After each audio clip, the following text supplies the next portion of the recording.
Hello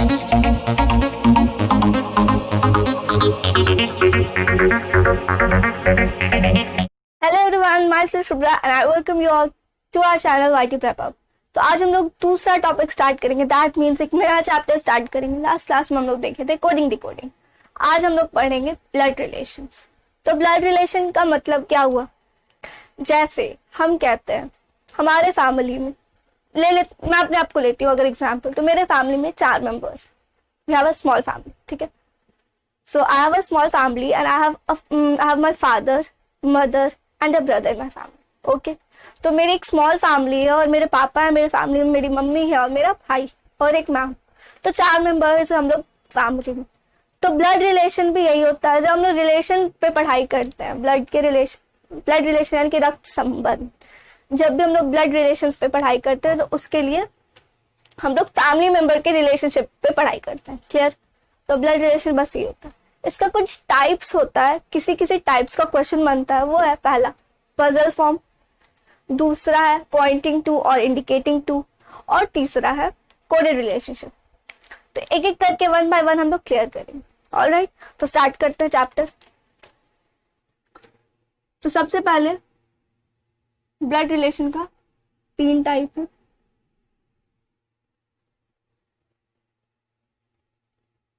पहला puzzle form यानी कि पहेली के रूप में, दूसरा पॉइंटिंग टू और इंडिकेटिंग टू यानी कि परिचायक के रूप में।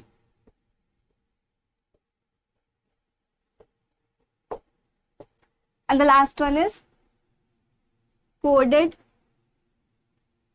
रिलेशनशिप यानी कि संकेतिक संबंध, संकेतिक संबंध के रूप में। क्लियर है सबको?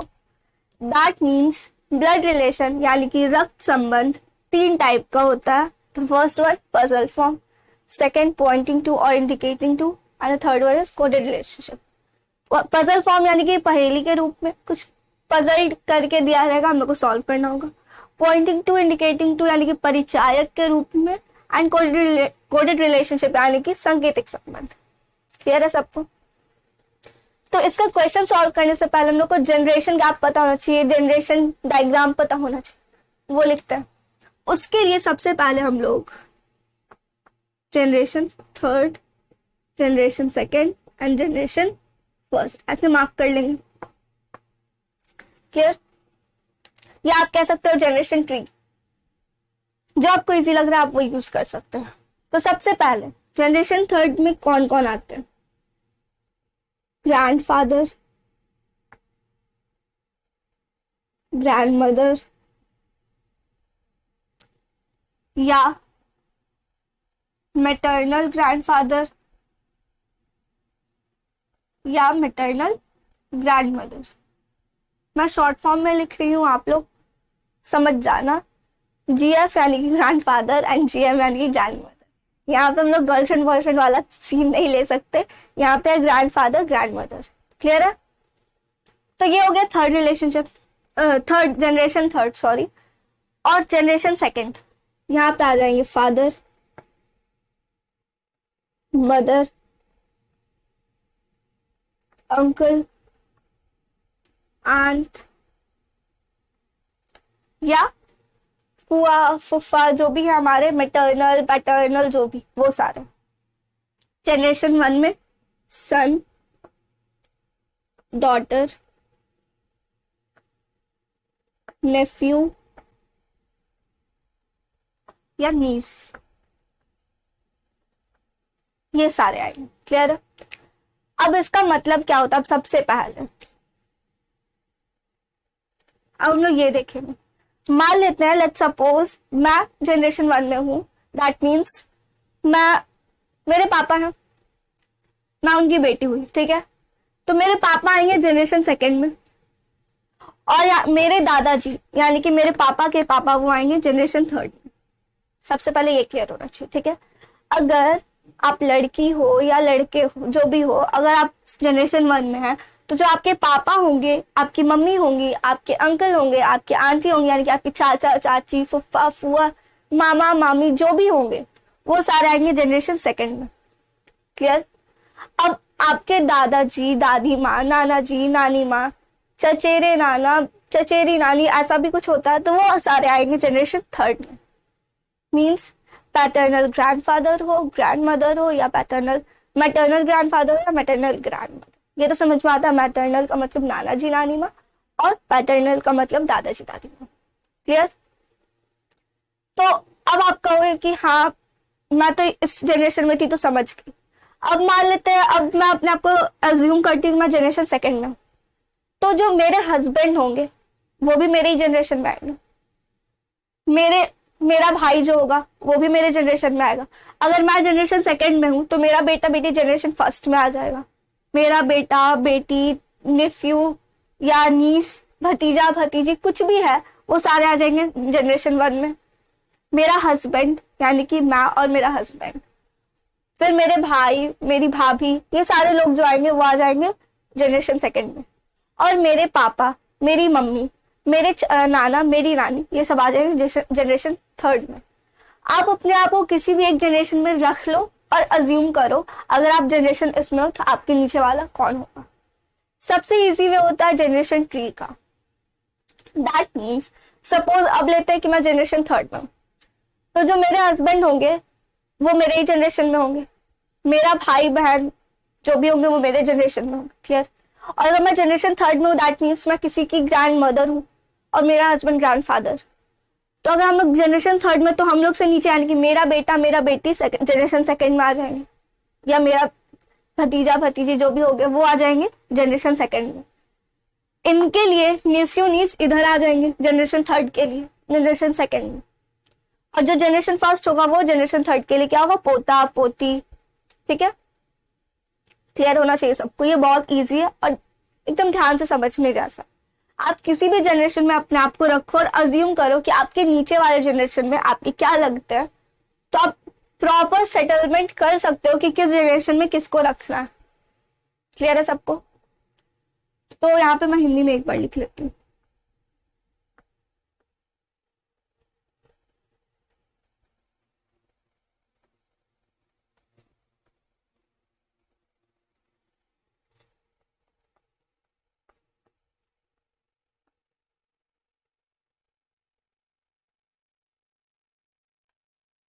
चाची, यहाँ बेटा बेटी भतीजा भतीजी। ये सबको क्लियर है कि अगर आप जनरेशन वन में हो तो आपके पापा मम्मी आपके जनरेशन टू में हो जाएंगे, चाहे वो चाचा हो, चाची हो, मामा हो, मामी हो, फुआ हो, फुफ्फा हो, वो सारे जनरेशन सेकंड में आ जाएंगे। आपके दादा दादी नाना नानी वो सारे जनरेशन थर्ड में आ जाएंगे। सबसे इजी वे आप अपने आपको जनरेशन फर्स्ट में अज्यूम करो तो आपको सारा अपर चीज पता चल जाएगा। नेक्स्ट, आपके भाई बहन, अगर आप जनरेशन वन में हो तो आपके भाई बहन भी आपके जनरेशन में होंगे। क्लियर। यानी कि आपकी मामी का बेटा, मामा का बेटा या चाची का बेटा जो भी है वो सारे आपके जनरेशन में आ जाएंगे क्योंकि वो आपके भाई बहन है। क्लियर है सबको। क्या होता है जनरेशन ट्री, आप नोट करो, असाइड हो जाते हैं।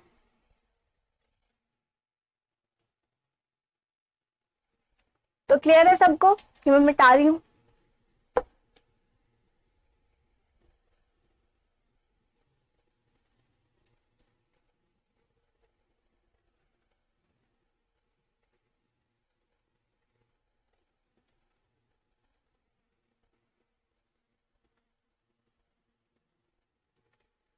अब हम लोग ये देखते हैं कि किस रिलेशन को कैसे रिप्रेजेंट करता है। ठीक है, मेल फीमेल। मेल को हम लोग प्लस साइन से डिनोट करते हैं, फीमेल को हम लोग माइनस साइन से डिनोट करते हैं। क्लियर। और अगर वो मैरिड कपल है। अगर मैरिड कपल की बात हुई तो उसको हम लोग कैसे डिनोट करेंगे? प्लस माइनस को दो लाइन से अटैच कर देंगे। क्लियर? अब एक और बात, अब ये कि जिस भी जनरेशन की बात होगी, सेम जनरेशन वाले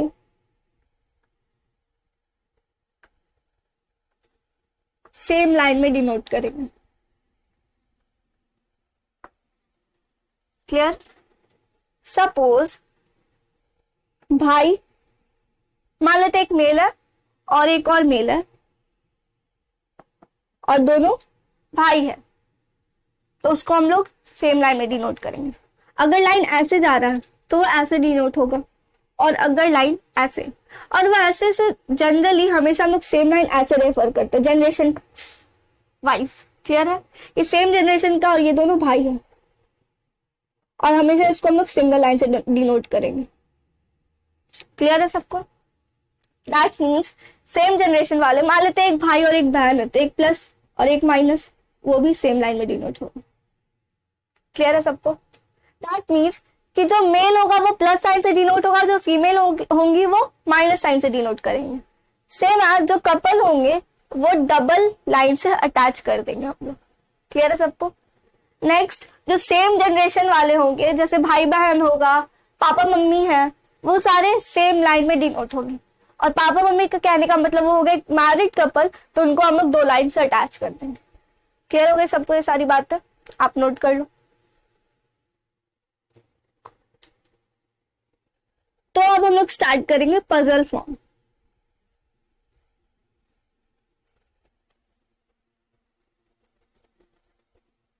सबसे पहला टॉपिक है हमारा पजल फॉर्म।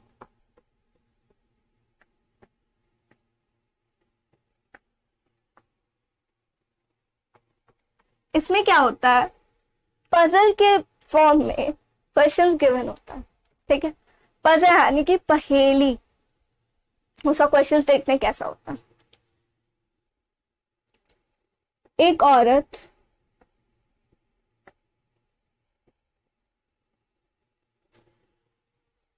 एक आदमी को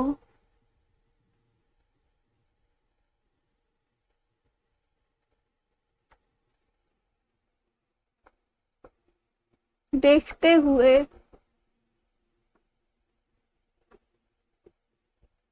बोली, वह मेरे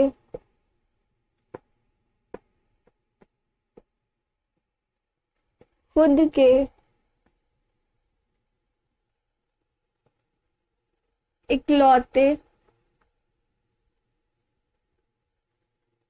ससुर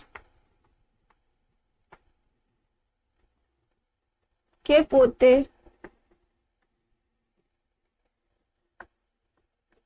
की पत्नी के खुद के ससुर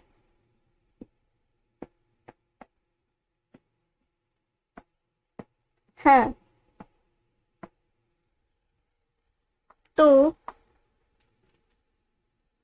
उस आदमी से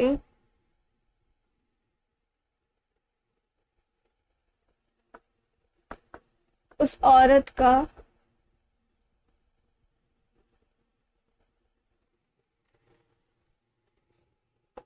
क्या संबंध है?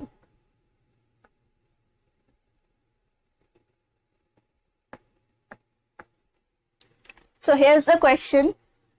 क्वेश्चन क्या है? सबसे पहले इसमें हम लोग क्या करते हैं, क्वेश्चन पढ़ते हैं, क्वेश्चन क्या कह रहा है। ठीक है? Line by line.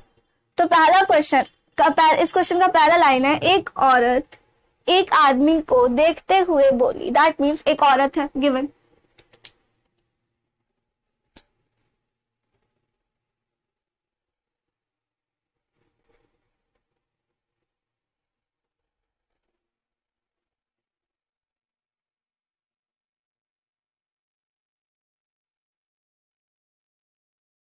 सबसे पहले क्या है, एक औरत, माइनस साइन उसको डिनोट कर लेंगे। एक आदमी को देखते हुए बोली, एक आदमी, plus plus denotes male and minus denotes female, clear.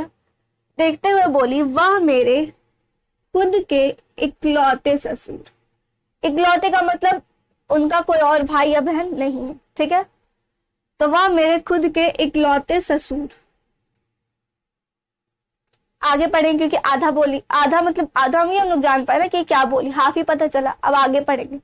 इकलौते ससुर के पोते, मतलब कि क्वेश्चन क्या कह रहा है कि औरत कहती है कि वह आदमी मेरे खुद के इकलौते ससुर के पोते की पत्नी, मतलब इस औरत के खुद के ससुर के पोते, इसका मतलब इसके अपर जनरेशन का बात हुआ, इनके ससुर है, तो इसके ऊपर वाले जनरेशन का बात हुआ।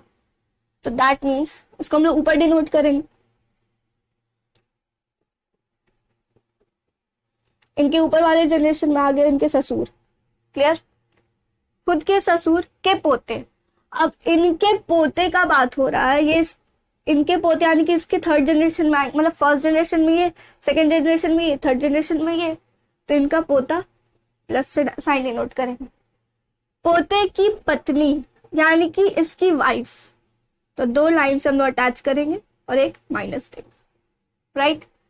पत्नी के खुद के ससुर, दैट मीन्स अब इसके फादर इन लॉ का बात हो रहा है, तो इसके फादर इन लॉ ससुर हैं। अब क्वेश्चन क्या कहा गया कि इस औरत के इकलौते ससुर, यानी कि इनका कोई भाई नहीं, इकलौते ससुर के खुद के पोते। अब इनका कोई भाई नहीं है, दैट मीन्स इनका पोता इसका बेटा हुआ, क्योंकि ये इनके ससुर हैं।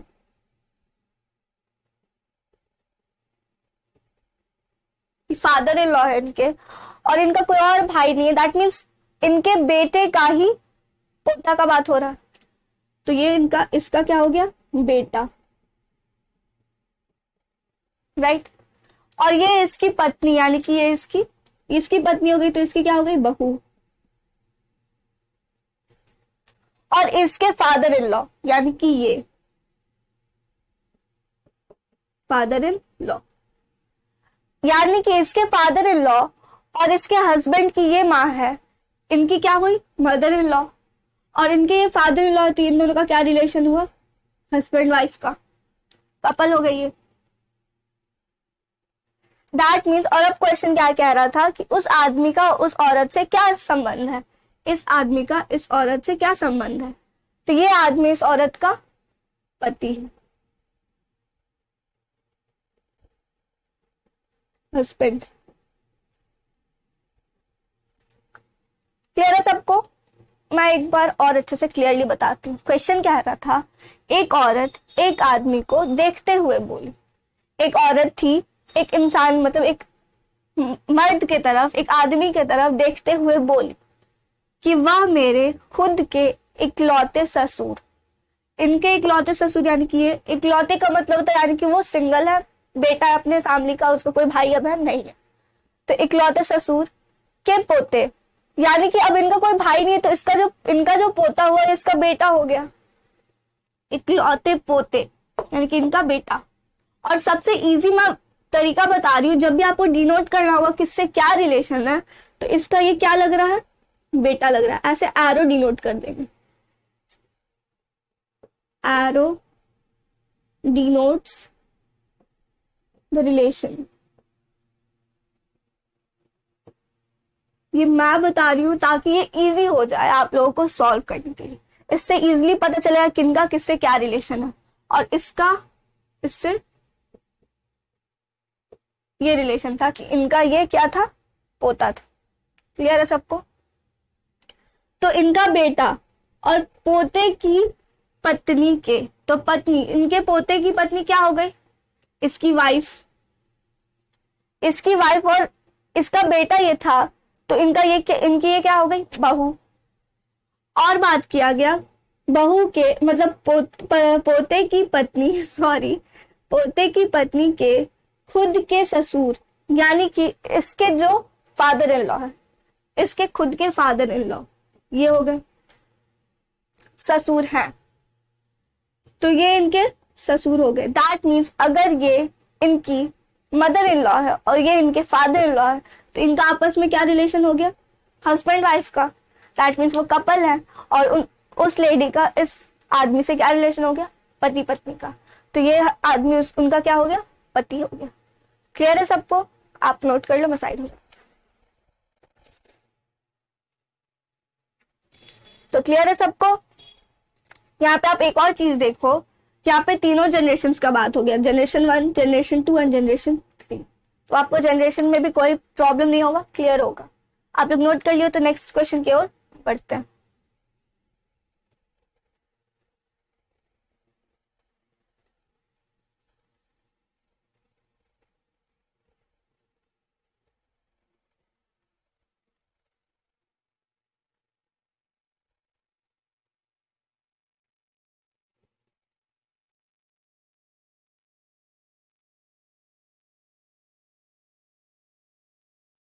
नेक्स्ट क्वेश्चन,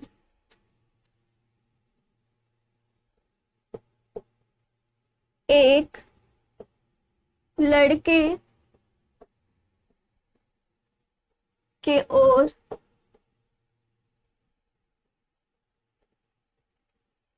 देखते हुए बीना कहती है, वह मेरे दादाजी के इकलौते पुत्र का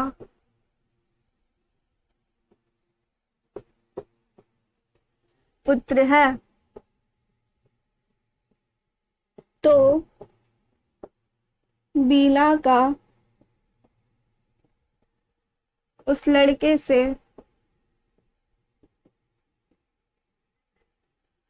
क्या संबंध।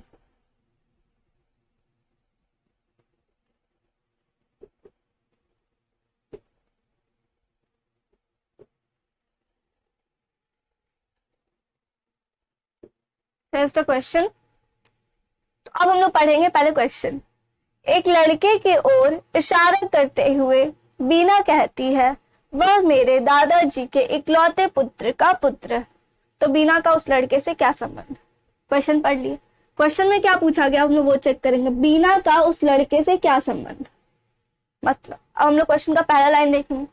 एक लड़के की ओर इशारा करते हुए बीना ने कहा, तो एक लड़का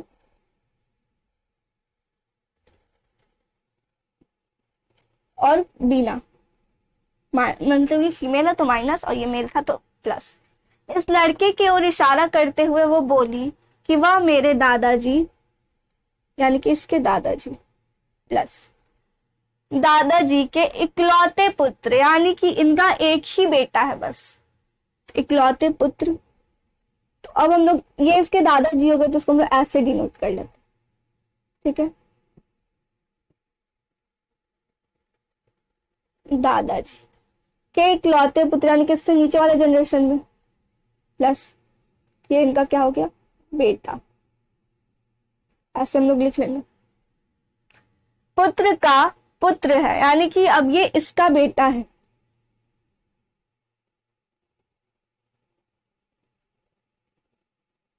बेटा, ठीक है। यानी कि इस क्वेश्चन में कहा गया कि बीना के दादाजी के इकलौते पुत्र, इसके दादाजी का पुत्र, इसका क्या बीना क्या लगा, पिता, मतलब क्या लगे, पिता लगे, और इनका ये पुत्र है, तो बीना का क्या हो गया, भाई। Are you getting me. Means ये उतना हार्ड नहीं होता। देखिए एकदम ध्यान से हम लोगों को समझना है, क्योंकि क्वेश्चन क्या कह रहा है बस वो देखना। लाइन बाय लाइन पढ़ेंगे, क्वेश्चन ऑटोमेटिक सॉल्व हो जाएगा। क्या कहा कि एक लड़के की ओर इशारा करते हुए बीना कहती है, तो बीना को हम लोग माइनस से डिनोट किए। इस लड़के की ओर इशारा करते हुए बीना कही कि वह मेरे दादाजी, तो इसके दादाजी जनरेशन 3 में आ गए, दैट मीन्स ये जनरेशन 1 का बात हो रहा है, तो ये जनरेशन 3 में आ गया।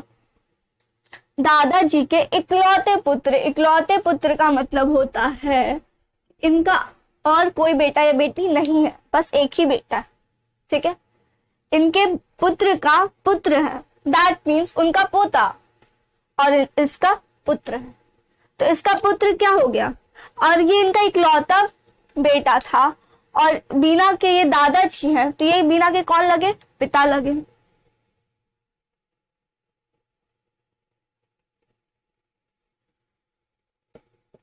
पिता हुए ये, और इसके पिता का ये बेटा है, तो इसका क्या लगा, भाई। मान लेते हैं मैं हूं और मैं अपने दादाजी के तरफ सॉरी मैं एक लड़के की तरफ देख के बोल रही हूँ कि वह मेरे दादाजी के इकलौते पुत्र का पुत्र है, तो मेरे दादाजी का इकलौता पुत्र मेरे पिता हुए, और मेरे पिता का बेटा मेरा भाई हुआ। क्लियर है सबको? तो आंसर हो जाएगा उस लड़के से बीना का, वो लड़का बीना का भाई है, हिज ब्रदर। क्लियर है सबको? आप नोट कर लो, बस साइड सब।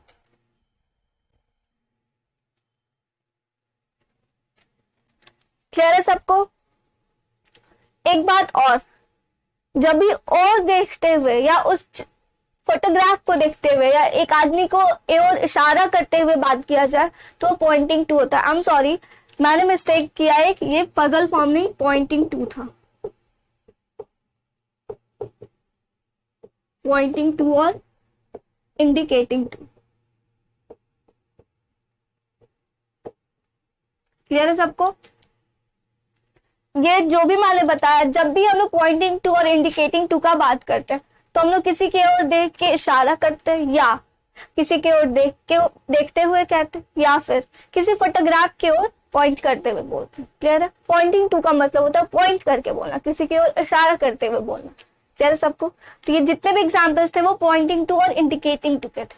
अब हम लोग देखेंगे पजल फॉर्म, तो हम लोग देखेंगे नेक्स्ट क्लास में। आज के लिए बस इतना ही। आई होप सबको क्लियर होगा पॉइंटिंग टू और इंडिकेटिंग टू। ये था पॉइंटिंग टू और इंडिकेटिंग टू। आई थिंक सबको क्लियर होगा, किसी को कोई डाउट नहीं होगा। फिर भी किसी को डाउट है, you can just drop a comment in the comment section, I will clear it in the doubt section. तो आज के लिए बस इतना ही, मिलते हैं नेक्स्ट क्लास में। तब तक के लिए टेक केयर, थैंक यू।